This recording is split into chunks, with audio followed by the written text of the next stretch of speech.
जादा परतावा 1.25 कोटीचा गंडा. रत्नागिरी जिल्ह्यात सांगलीतील 6 जणांविरोधात गुन्हा दाखल.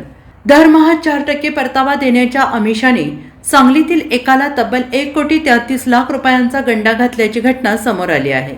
या प्रकरणी सुधीर धोंडीराम चंदुरे यांनी 6 जणांविरोधात विश्रामबाग पोलीस ठाण्यात फिर्याद दिली आहे.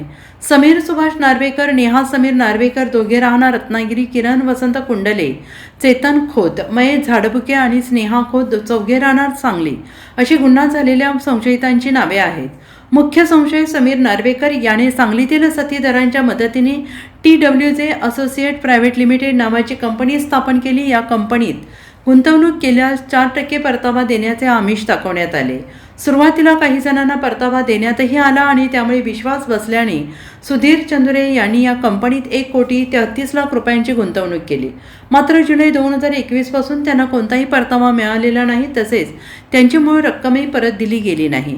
चंदुरे यांनी रकमेची मागणी केली असता संशयितांनी ती देण्यास टाळाटाळ केली. फसवणूक झाल्याचं लक्षात आल्यानंतर चंदुरे यांनी विश्रामबाग पोलीस ठाण्यात तक्रार दाखल केली. पोलीस निरीक्षक सुधीर भालेराव या प्रकरणाचा तपास करत आहेत. Bureau report SVN Marathi, Sangli.